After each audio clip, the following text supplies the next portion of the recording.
What's up, amigos? Today I'm going to do an updated Thavas deck profile. I know a bunch of you have been asking me if I've changed my build since the last couple of months, and the answer is yes. I'm going to give some perspective, some combos that I focus on, and at the end of the video, I'm really going to cover some of the things that Thavas is currently struggling with, and also maybe talk about what the deck / clan needs moving forward as well. So let's get right into it. Check out Dueling Guard's deck boxes, playmats, and binders. The great quality products that are anime based. They continually have more anime options becoming available. Use the affiliated link in the description for a 5% discount on your next purchase. Starting with the grade 3s, we are still playing 3 copies of the Thavas G. This is a really phenomenal card going first because you can do the double XL play with Titleborn. So that's still important with us to maximize on that too. And sometimes it's also good going second as well, but in some cases, this is where I introduce 1 copy of the Thavas V. So if you do go second, you can get an XL gift, and then go into Gem Bolt. So I wanted to have that flexibility too. We have cards that search for this as well. But not only that, it also has a rearguard skill, which can be a target for Forbidden as well. So it makes it a lot more useful in case you need to get rid of units that are causing some trouble. And so that retirement aspect is appreciated as well. Once you go into the stride game and you proceed to the next turn, one of the alternatives that I've been trying for a while now is the Blue Wave Marshall Valeos card. So this is the G version. And essentially, we want to capitalize on a card such as like Flood Hazard, so we can have a restanding Vanguard turn. But not only that, we can use the Soul Blast skill to actually lock our opponent at 11k. So this kind of helps with dealing with the over trigger and any triggers defensively, so we can still have an effective turn. But also this is a good mid-game / finisher potentially. And it kind of gets around Honolly. Honolly is like one of those issues where in this metagame, a lot of decks can easily use it. And so we have to play around it somehow. And a lot of our strides really just focus on rearguard attacks. So this kind of helps with, well, I can at least make one of my attacks an extra Vanguard attack. And then if I have any rearguards, they can poke maybe some of the remaining front row rearguards they have. So you try to maximize where you can. And this is another alternative, but also like just flexible in that case when you need it. I only play 2 because like you really don't want to write this as first. You want to set up with either the Thavas G to go into Titleborn or into like an XL generating gift grade 3 to go into Gem Bolt at that point. So that's why maybe the first stride as a Flood Hazard may be not as potent, but it can be aggressive. But ideally you're going to use this on the second grade 3 turn that you ride with. So for the remaining grade 3 / grade 4s, we're playing the Forbidden, a copy of Thavas Ruler still, Benedict as well, and I re-added back Lambros. And so with these cards and also with the V Thavas also being a viable target, Forbidden has multiple targets. And really with Benedict, it's a free restander. This is super helpful on Titleborn turns. This can be useful on Alexandro's turns. We have Thavas Ruler that is really the same thing, but just like 11k numbers can hit against 11k Vanguards. So it hits better numbers, but it uses a counterblast, but it's also wave restricted. You can also ride with Thavas Ruler to give something resist if that does come up. There's another card that I do play that kind of gives some pseudo resist as well. So it's not as major, but these are more rearguard based focus. And so with the inclusion of Lambros, I've been toying with this, and I think it's a little more appropriate with this metagame. Yes, you can technically do the write down. You only have 1 copy of the grade 3 V Thavas and only 1 copy of the Lambros. It's still possible, but I don't really focus on that. I really try to capitalize with Forbidden because this goes straight to your hand. So there will be situations when you ride your Thavas G and then your only other grade 3 would be Forbidden. And that's like really hurtful because you really don't want to pitch 2 cards to resolve a Forbidden and kind of cancel out and really get your setup. But ideally, you can Forbidden, get the other grade 3 that you need, and then use Lambros as discard fodder. Furthermore, you can search it even against the Mega Colony matchup because 1, you can't call units from your deck, so you could at least search this and add this to your hand so you break even. You decked in, but also this is a card that you can keep on hand where you are stunned. You can write this normally your next turn and you restand your entire board. So again, for those that don't know, the auto skill is just when it's placed. So you don't have to use the pseudo stride skill from V Thavas to do this.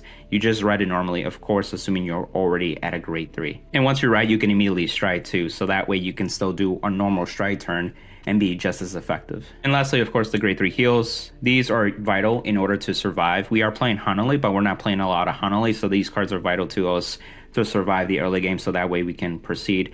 And of course, it's a grade 3, so it makes it easier for discard fodder as well. Onto the grade 2s, we're playing 4 copies of Pursuit Assault still, so this is still an advantage gainer. This also gets bigger as the Excel circles increase. So you can get 2 right off the back with Titleborn making it 19. And if you put it on an Excel circle, he's 24. So he could hit over a trigger on those turns as well. The next turn, if you do ride the V Thavas, you'll get another Excel. So you have the 3rd circle at least to make it 29. So it can actually make those numbers like Coral Assault, for example.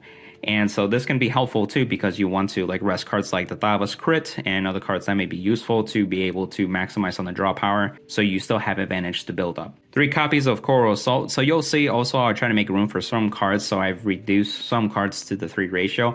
Since we're not writing down, Coral Assault is not as important, but it's good to see even on your title board turns and moving forward. But generally, you don't need as many, and there are other cards that I can use to like get one back as well. But it's a reliable beater that's free, doesn't use any counterblast, and it goes into Soul to draw you a card. We're also playing 3 copies of the V promo, the Repressed Strike Dragon. So this is a phenomenal restander in any cases. So this can be on your Vanguard grade 2 turn. You can restand the Vanguard, which is more drive checks. And also very low commitment play type of deal as well. The second thing is that it's also really good as a rigger, so that way you get a beefy restander at that point. Like for the title board turns or the Exalendros, Flood Hazard turns, it works well too as well, so you can stack all the triggers onto this. So that's really nice. The weaknesses of it has to be boosted, so I'll talk more of that with a different card. But then the second skill is just as important. It really, discard itself to check the top 5 for a grade 2 or less if your Vanguard's grade 1 or less. That helps the consistency so much that I'm able to reduce cards as well in the grade 1 lineup to ride or even seek for, like a Hanali, for example, and feel a little bit comfortable still. This is really useful, even if you discard it to have that search. There are other cards such as Alania that can grab it back, and so you can really capitalize that. And then, of course, Alania is a card that gives the revive unit plus 5k, so restanders can really benefit. But also, this synergizes with other combos such as like Tidal Bore, Valeo's Stride, where it can be called during the battle phase from hand and still trigger another attack because it'll call something. And also the cards that you roll with like grade 2 turn or prior, you can immediately grab those as boosters or attackers, whatever you need to like build that field or that battle formation that you're trying to achieve. The other difference to worth note is that Forbidadol technically revives your grade 3s and adds the Lambros back to hand. Alania does the grade 2 or less, so you're trying to find that flexibility where like I need this key piece, and depending on the card that you have kind of dictates that as well. On to the grade 1s. We're playing 3 copies of Nikki V and 1 copy of Nikki G. So with the V, again, you can use the V promo to discard and search it and increase your chances of riding the V version, which can give you the top 7 search for a Thavas. So you can search for either the Thavas G or the Thavas V at that point, so you can pick and choose at that point. And if you don't, you can also potentially grab this not only as a stride fodder, which is nice, but also you can call this to rear guard reveal grade 3, which could be your grade 3 heals as well, or your Forbidadols, and then search for the Thavas that you need. This can also search for the Thavas ruler. So even if you see this later on, this can actually fetch for that if you need a restander at that point, and you can pitch something else for stride at that point too. We are playing 3 copies of Baragios. So this is one of the units in our deck that has the blue wave name. That's important because Flood Hazard has to see a blue wave attack the 4th battle, so that way it can actually restand. And then so that's why you play a card like Baragios, so he can be in the front row, attack, and then trigger the Vanguard effect. But it also helps with consistency because you're checking the top 5 for any grade 3s, which grabs your heals, your Forbidadols, and other units that you need. And then also it gets power for if it sees 4 or more rested rear guards. So it's a 13k attacker, 13k booster. So it synergizes even more thanks to like with the blue wave package that I've added. So the next package, I guess you can call it, is 2 copies of Hanali and 1 copy of Kano. So part of me wants to go 3 Hanali again. Part of me wants to increase more Kano. Hanali, you need to deal with the multi-attack decks. In fact, there are decks that, once you get to the stride game, they do more attacks than you. They do what you do, but better. So you can see these during your stride turns and remove them from play. So that way you can kind of cap them and you can stay in the game so you can get to the point where you can actually, win at that point. So that's why the Hanalis are so important. And then, of course, you have cards like Alania that can also revive it too if you need to get one from the drop zone, or you're guarded with it and now you can revive it. Or maybe you have to ride with it, you can grab it again and go from there.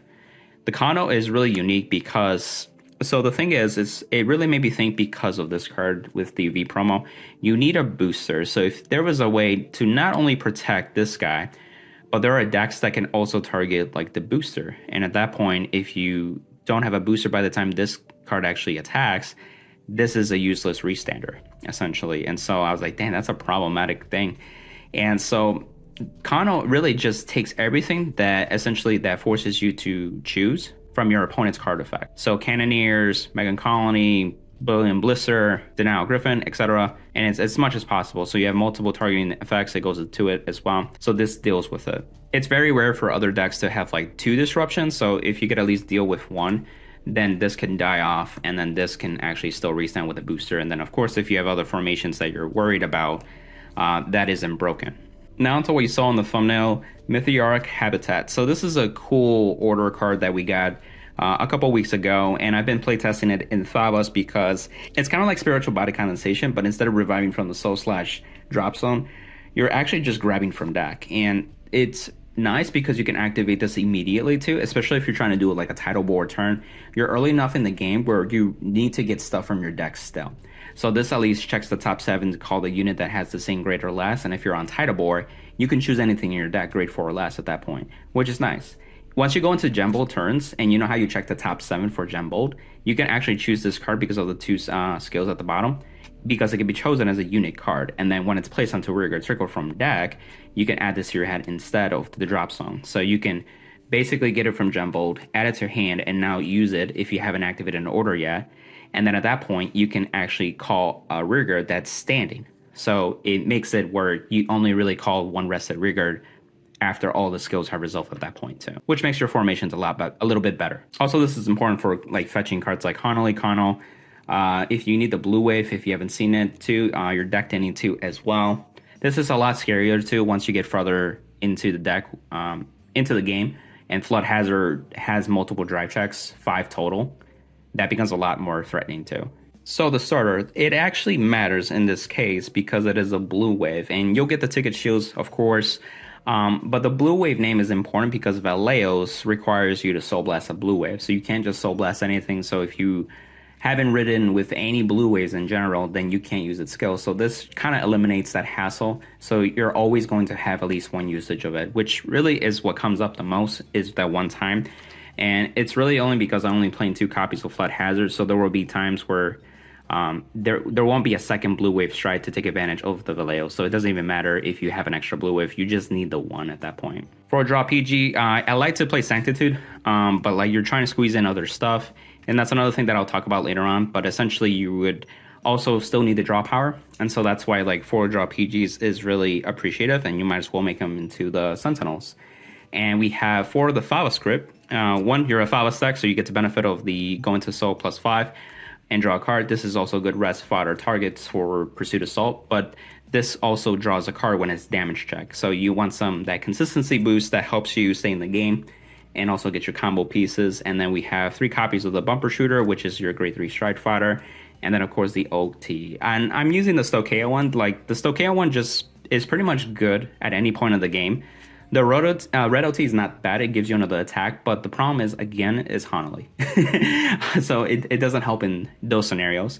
The blue OT is just another crit, but also gets you a card from the drop, but it's not as important. So this is also a crit, and it gives you like front row power, and then of course potentially healing and drawing more power, or drawing more cards, I should say. I'm gonna go through the stride zone very quickly.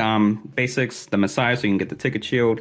Title board, you need 2 of them so you can get the double XL play, so you're off to a good start, and you don't have to get like denied by like, you know, write down decks though, but there's not many write down decks. It's mostly like history collection based decks though.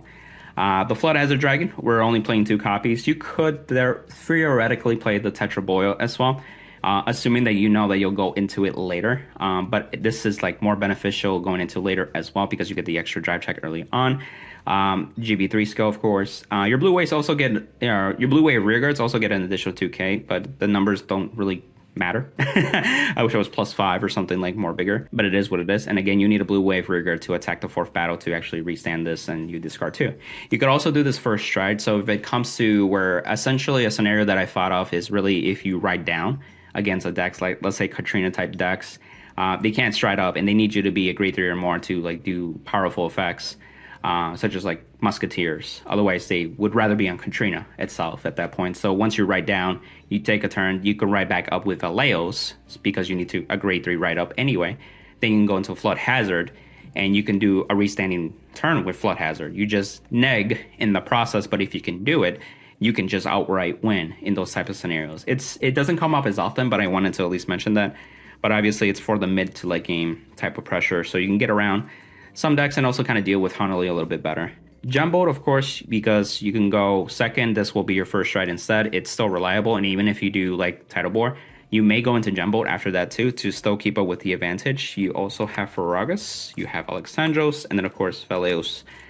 These are great mid-game slash finishers. Again, this stops the OT, any triggers. This makes your resenders bigger. So ideally you want to see Benedicts, your Repressed Strike Dragons. And this is more attacks, and ideally you want to scale more Excel Circles with Pursuit Assaults and take advantage of Coral Assaults.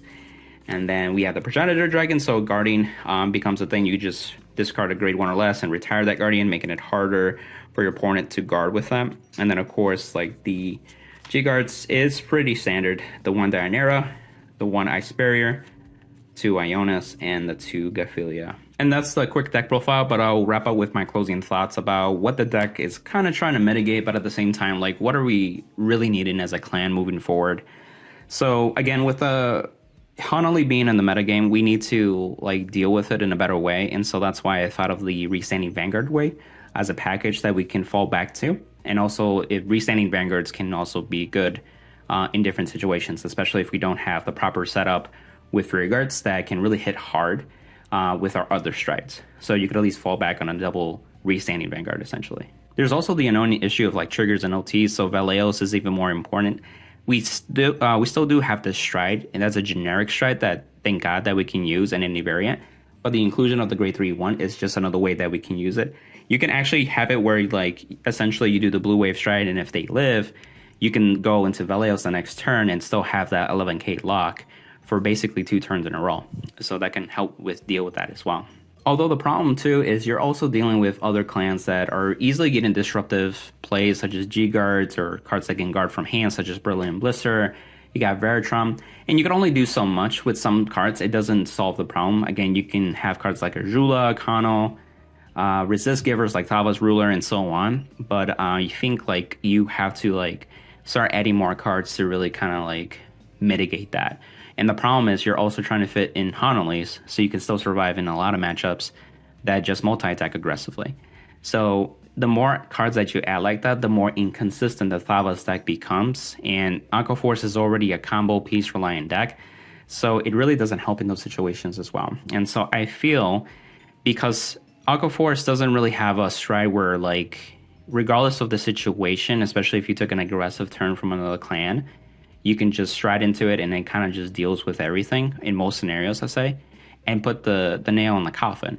We don't really have that anymore. Really, Faragas was kind of like that saving grace, especially if they were at 5 damage. But if they have a Hanali, then that's like out the window.